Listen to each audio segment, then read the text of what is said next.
So if you guys want to have some real fun on Halloween, what you can do is go to your nearest Spirit Halloween store, grab a costume that hides your face, the fact that you are mature and in your mid-20s, go out trick-or-treating, get 15 pounds of candy, dump it all on your living room floor, and make little candy snow angels.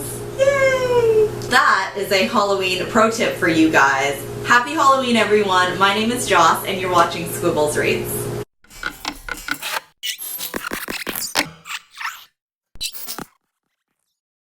Today, what I'm going to be doing is a Top 5 Wednesday, Spooky Halloween edition. I know it's not Wednesday, but it is Halloween, so that's my excuse. The first book that I'm going to be recommending is Miss Peregrine's Home for Peculiar Children. It is not necessarily the scariest story, but it's Tim Burton-esque, where everyone is a little bit offbeat, they're a little bit not your regular muggle human being characters. I got really attached to all the characters in this book. I finished it in 2 days. It was so fantastic, and I can't wait to read the next two in the series by Ransom. The next book that I'm going to be recommending is V.C. Andrews' Flowers in the Attic. I actually, unfortunately, discovered this book on a bookshelf in the back of my classroom in the 4th grade. I wouldn't necessarily say that I would recommend it for a 4th grader because it is V.C. Andrews' own interpretation of like gothic horror or like a gothic fiction novel. It has some really disturbing scenes, some really graphic scenes. It is and was truly terrifying for me as a 4th grader, looking in the bookshelf for a fun read and coming across Flowers in the Attic. It really is a scary book, and it really definitely would get you in the Halloween spirit. The third book that I'm going to be talking about today is Coraline by Neil Gaiman. I actually started reading this book on Halloween in my junior year of my undergrad with my friend on her couch. It was so fantastic. She was reading the book too, and it was the illustrated version. It's also not the scariest book. Again, like a Tim Burton kind of cast of characters, a little bit offbeat, a little bit not human.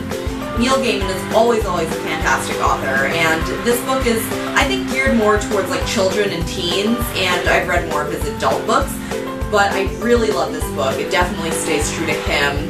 The next book is a book that totally caught me by surprise how scary it would be, and it is called Choker by Elizabeth Woods. I actually had this book randomly on my Kindle, and I read it a couple years ago when my boyfriend and I were on an airplane trip to Vegas. I got off the plane after reading this book, finishing this book, and I was terrified. I was like in this like recovery shock period of my life, all throughout the car rental line and walking to the car rental and putting my luggage in the car. I was so scared. The book starts out really innocuously. A girl moves away from her hometown and she really misses her best friend.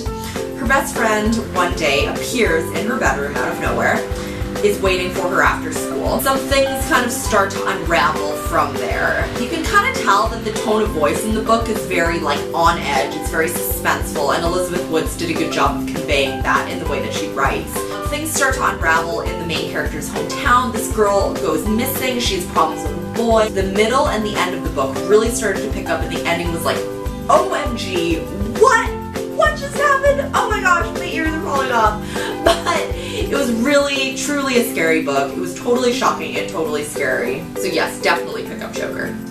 And the last book that I'm going to be talking about is a classic Halloween kind of collection of tales. It is called Scary Stories to Tell in the Dark. I'm sure a lot of you have probably seen this cover before. It's also something that I used to read in elementary school to try and scare myself before bed. The stories are a collection of kind of urban myths and kind of folklore based on ghosts and based on paranormal activity. It was written to a target audience of children and I guess teens. Nothing is really terrifying. It's not really like, oh my gosh, I really need to like lock my doors at night and close all the windows and close all the blinds. But there's kind of a creepy story about someone's toe. I think there's a story about someone's fingers. Like, it's all just kind of like eerie, and it's a really fantastic way to get in the spooky season spirit. If you guys have any recommendations, any opinions about any of the books that I talked about today, or anything else you want to say to me, just let me know down in the comments below.